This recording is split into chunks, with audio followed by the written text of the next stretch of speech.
Ladies and gentlemen, welcome to World Talks here on TVP World, where every word matters. I'm your host, Benjamin Lee. Please join me and my guests on this exclusive interview. Now, Hungary's Prime Minister Viktor Orbán has come under fire for his independent diplomatic moves just a week into the Hungarian EU presidency. His visit to Kyiv, Moscow, and Beijing have sparked a backlash among EU leaders, resulting in several member states planning to boycott ministerial meetings held in Hungary. Joining us to talk more about this topic is Dr. Péter Balázs, former European Commissioner and Minister of Foreign Affairs of Hungary. Hello, sir, and welcome to TVP World. Morning. So can you help us understand how Orbán's diplomatic actions in Kyiv, Moscow, and Beijing contributed to the loss of trust amongst EU member states? Well, first of all, Orbán didn't inform his allies within the European Union and within NATO about a very near visit to Moscow. First, he went to Kyiv for the first time since the breakout of the war in Ukraine. It was a good signal that now, as a last leader of the EU, he went to Kiev and was talking with President Zelensky. But 2 days after, he was in Moscow without any previous information, and he represented a kind of a self-nominated peace mission, very much according to the taste of Russia. So he listened without any reaction the position of President Putin at a public press conference and didn't say a word after that I'm coming from Kiev and Kiev has a very different position on that.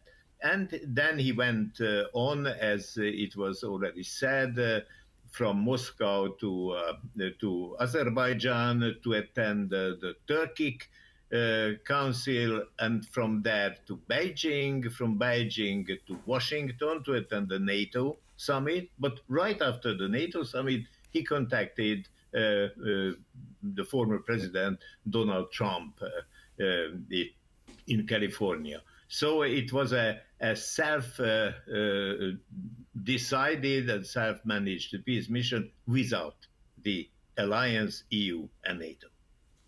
All right, and what are some of the potential long-term ramifications if, for the EU member state, if it frequently kind of pursues its own independent foreign policy that's in conflict or at least not in line with the collective EU stance? Well, he should have represented the common position. It's crystal clear what is the position of the European Union.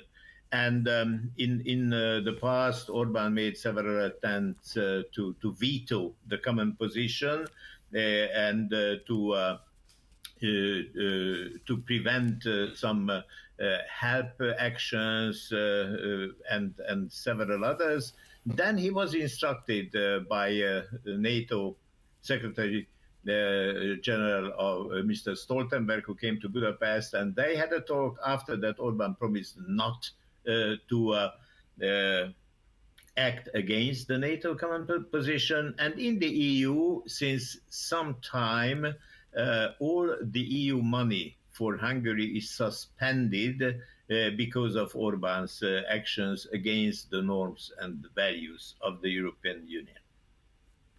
All right, can you help us understand, like, if while we're looking down like a current backlash, and even former President Donald Trump himself was like, oh, hey, I didn't ask for this. And do you think that Orbán's attempt at kind of making his mark in a foreign policy kind of would backfire due to like how he's being perceived right now? Certainly it will. So Orbán is totally isolated now within the European Union. And we have heard about this boycott of some member states, which is a political signal, not sending ministers to the informal events of the EU presidency that would take place in Hungary. And Orbán has no support, maybe from the Slovak Prime Minister, Robert Fico, some sympathy, but not from other countries. And he is combining this EU presidency with an action within the European Parliament, organizing the new party family of the Patriots for Europe, which is a repainted version of the former Identity and Democracy Group. And he is going on with his self-nominated peace mission to countries which are not in favor of a good peace solution for Ukraine. And Orbán has no plan whatsoever. So some speculations said that maybe he has a genius plan to solve the situation. This is not the case. He is quite simply representing the Russian position. Right, maybe people are trying to read a little bit too much nuance into this. And speaking of that boycott you were talking about, how is that going to impact Hungary's ability to function in the EU's rotating presidency? Well, it is not easy. Let's not overestimate this presidency, because this is much more a kind of a chairmanship, chairing the ministerial councils, with the exception of the Foreign Affairs Council.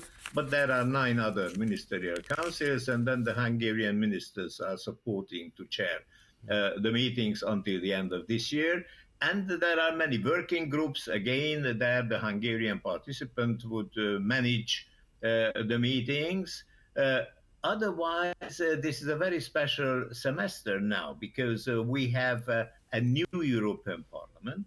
We will see in the coming months the renewal of the European Commission, the hearing, and after that the appointment of the new commissioners, one for every member state. So practically the council, where Hungary is holding the presidency, is a kind of a lame duck, because without the 2 other institutions, the parliament and the commission, the normal way of legislation cannot go on.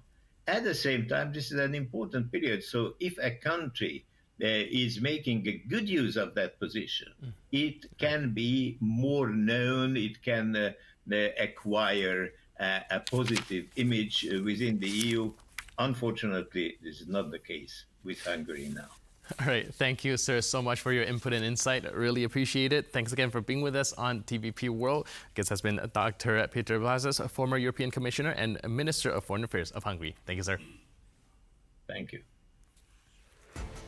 And with that, we conclude this edition of our interview. But for more news, update, and commentary, please stay tuned to TVP World.